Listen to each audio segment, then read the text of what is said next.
Bienvenidos a Códigos Secretos. En esta oportunidad vamos a estar analizando las estrategias jesuitas que pusieron en marcha la primer crisis a nivel global.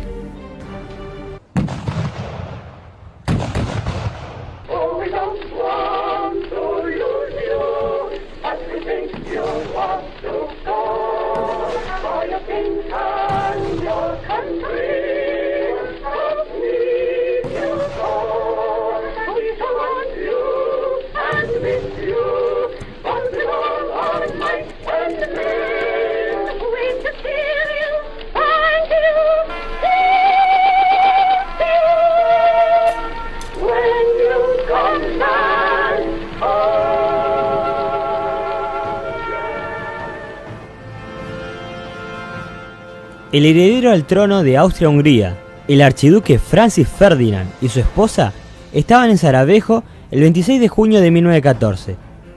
A medida que se movían por las calles, llenas de gentes en un carruaje abierto, comenzó un tiroteo y ambos resultaron muertos. La gente de Sarajevo estaba en su mayoría compuesta por serbios, y sus preferencias religiosas eran las de cristianos ortodoxos. Desde 1504, la Iglesia Católica ha estado en guerra contra los cristianos ortodoxos. 50 años antes del asesinato, los croatas, quienes eran fervientes católicos, empezaron a manifestar abiertamente su odio hacia los serbios, rivales netos de Roma y quienes debían ser asesinados.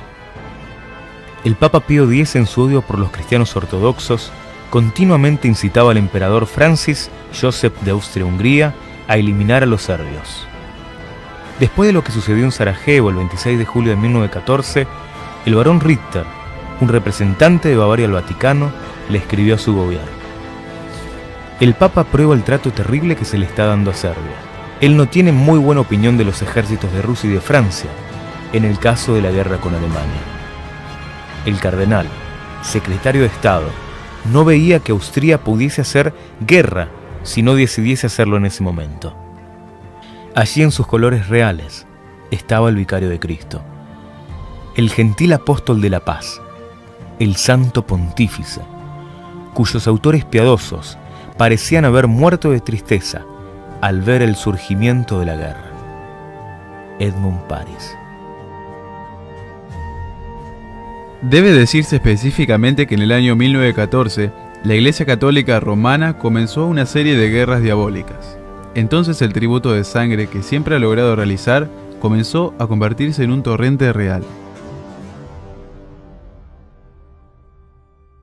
Vemos entonces que el Papa sabía que si los austrohúngaros destruían a los serbios cristianos ortodoxos de Rusia se iban a unir a este conflicto. Entonces Alemania, Francia y otros se unirían y comenzaría así la Primera Guerra Mundial.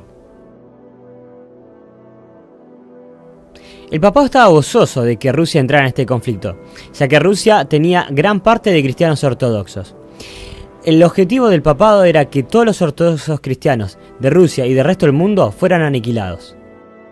Los jesuitas del Papa tenían otra razón para estar contentos cuando Rusia entró al conflicto. Era hora de la venganza. Cerca de 100 años antes de que la Primera Guerra Mundial comenzara, Alejandro I, el emperador ruso, sacó a los jesuitas de Roma. El emperador ruso Alejandro se vio precisado a promulgar un decreto real en el año 1816, mediante el cual los jesuitas serían expulsados de San Petersburgo y de Moscú.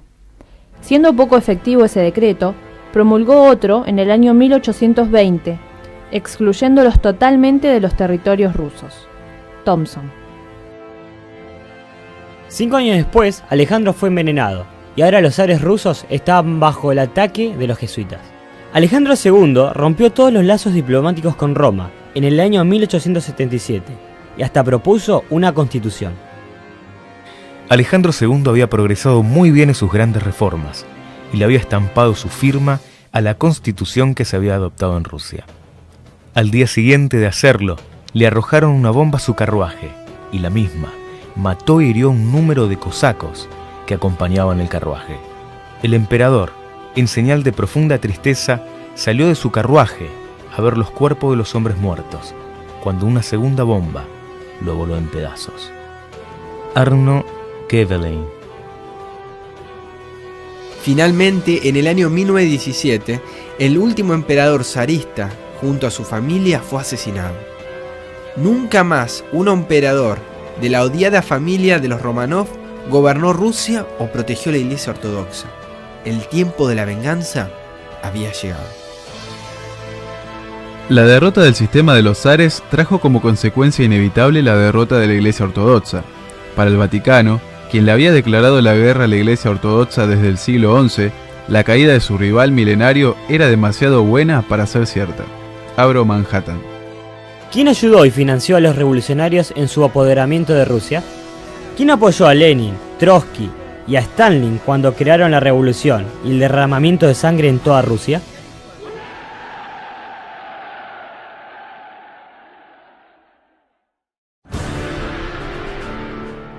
Los instrumentos de esta nueva alianza entre los soviéticos y el Vaticano eran los jesuitas, descritos como los enemigos hereditarios de la Iglesia Ortodoxa. Se había informado que había un gran número de representantes de la orden jesuita en Moscú durante la revolución. James Sadko. Entre las 1.766.188 víctimas hasta el comienzo de 1922, números obtenidos de los documentos soviéticos, casi 5.000 eran sacerdotes, monjas, maestros. De la Iglesia Ortodoxa, alrededor de 100.000 luteranos desaparecieron. Villas completas fueron destruidas. Miles de iglesias de diferentes denominaciones fueron demolidas y el trabajo de destrucción continúa. Arno Kevelein. Los que auspiciaban económicamente a los jesuitas en las revoluciones se encontraban en América. William Franklin Sands, el director del Banco de Reserva de New York, había contribuido con $1 millón a los bolcheviques. Anthony Sutton. Yakov Schiff era el principal jesuita en América y se le había encargado apoderarse del sistema bancario de América y establecer la Reserva Federal. Jacob Schiff llegó a América al final del siglo XVIII bajo las órdenes de los Rothschild de tomar control del sistema bancario americano. Para fines del siglo, en el año 1900, Schiff tenía el control de la fraternidad de banqueros completa en Wall Street. Myron Fagan. Ya que Schiff tenía el control del Banco de la Reserva Federal, tenía en sus manos una fuente de dinero inmensa para financiar la Revolución Rusa.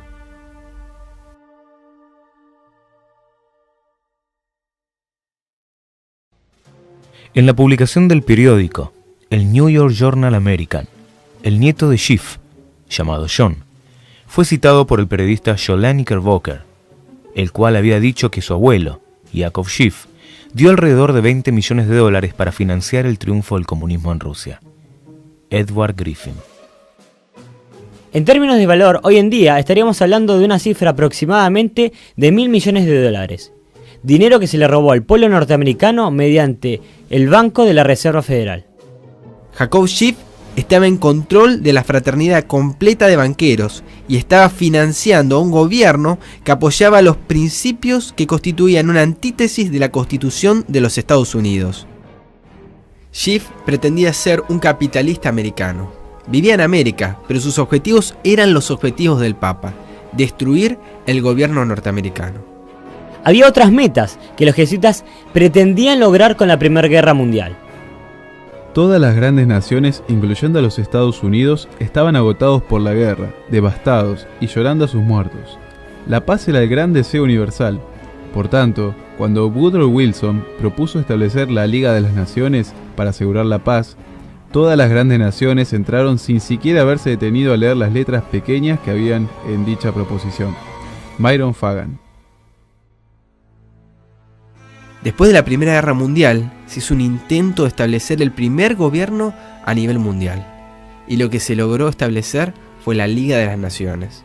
Fue el senador Henry Cabot Lodge el que detuvo la participación de los Estados Unidos en la Liga de las Naciones. El plan de los jesuitas de crear un gobierno mundial desde el cual pudiesen controlar al mundo fue tenido solo temporalmente. Esta parte del plan de los jesuitas tuvo que hacerse esperar por 27 años antes de que se repitiese otra vez, cuando la Segunda Guerra Mundial culmine con la creación de las Naciones Unidas.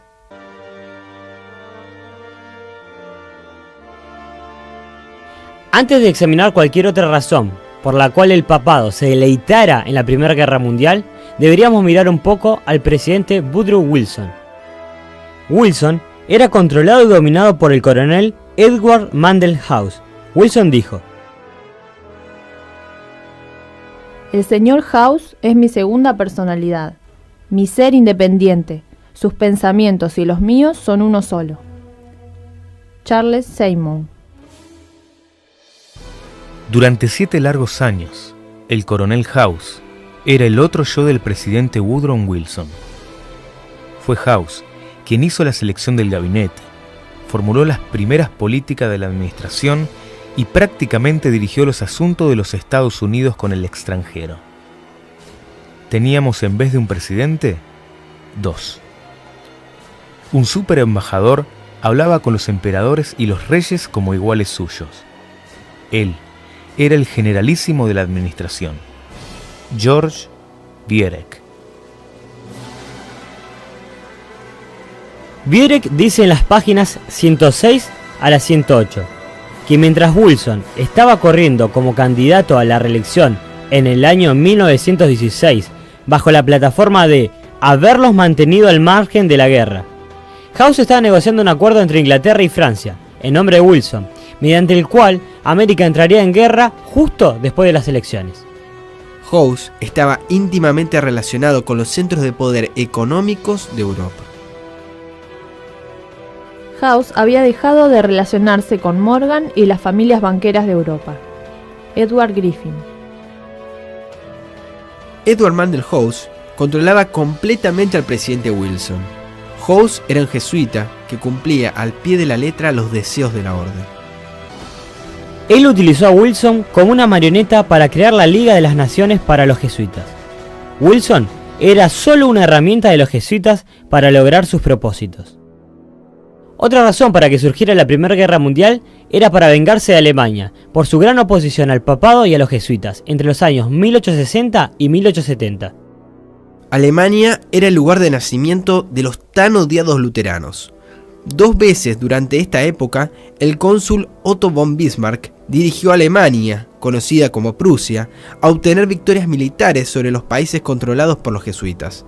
Austria en 1866 y Francia en 1870. Bismarck prohibió además la orden de los jesuitas mediante una ley llamada Kulturkampf en 1862. Estos crímenes contra Roma y contra los jesuitas debían ser vengados. Miles de alemanes fueron asesinados en el baño de sangre de lo que fue la Primera Guerra Mundial. Alemania fue el país más afectado al final de la guerra. Las naciones victoriosas de Europa usaron el Tratado de Versalles para hacer que Alemania financiara la guerra. El tratado impuso una carga tan injusta de reparaciones de guerra sobre Alemania que cuando el líder francés Clemenceau fue entrevistado por la prensa en torno al resultado del Tratado de las Naciones, él dijo: "Hemos garantizado que habrá otra guerra dentro de 20 años".